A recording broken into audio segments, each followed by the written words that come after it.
Yes, I received please come on, your letter as well as the essay that has been written by Paul. A friend of yours. What is his name? Paul Terry. Yes. Which was the one? I couldn't place him. He was the one who did the most talking on that day.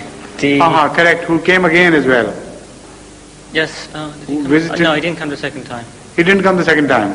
No, he was the one who came with the West Indian girl later on. Correct. Understand. He's a member of the Unification But Church. he's written a good essay. Yes. Very good article.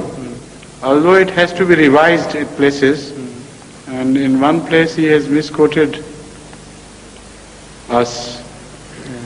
In the beginning, I'll tell you where he has made a mistake. Otherwise, it's a good essay. In a way, he has started preaching for us. Yeah. Yes. He belongs to Unitarian Church? Unification Church. Unification Church, correct. Yes. Well, what's the question now? All right. There's two,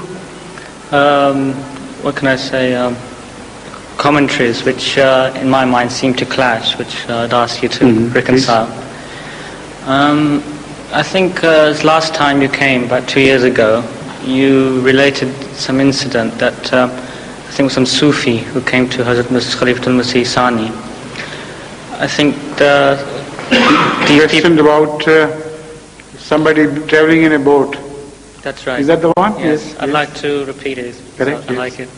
I think these people have some theory that at some you can go to some spiritual level, and after that there's no need to do anything more by way of prayers or anything because you've reached that high status. And he said to Hazrat Sahib that, I give you the example that if somebody's traveling, rowing in an ocean, and he comes to dry land, would you not think that he's a fool if he keeps on rowing without coming up? And Hazrat Sahib said, yes, I'd think him a fool, but I'd think him an even bigger fool if he sets forth. He thought the shore has come. Yes. While it was a limitless ocean. Yes, and then he without gets bounds, off and drowns. This shows there's sort of limitless progress. But on the other hand, I listened to another one of your tapes, and you gave a commentary on the vision that Holy Prophet, peace be upon him, had when he reached the lotus tree. The lotus tree, correct. The lotus tree. And you commented that it meant that the Holy Prophet... I've got your problem now. I'll explain. Yes, you can sit down.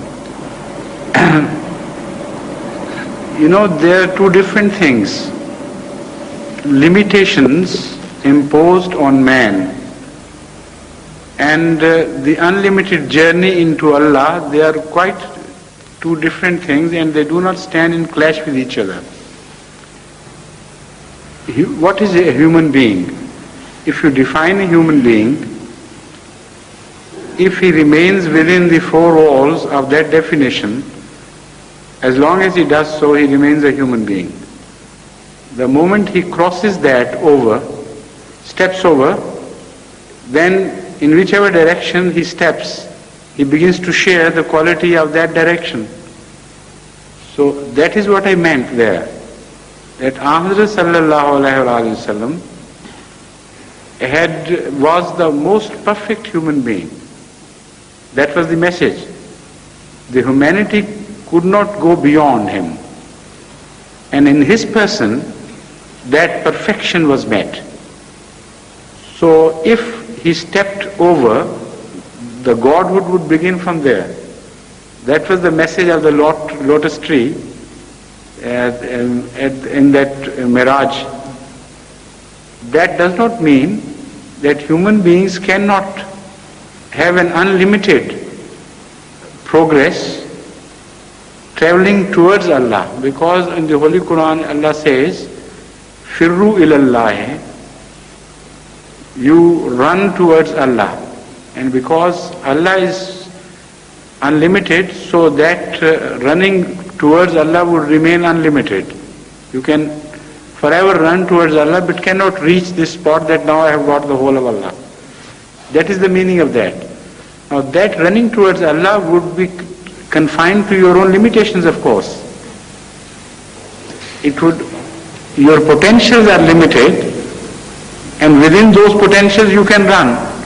But as long as you are given time to run, you will continue to run. So they are not in clash with each other. You understand now? Yes. Ask a second question. Another question? Yeah. Yes.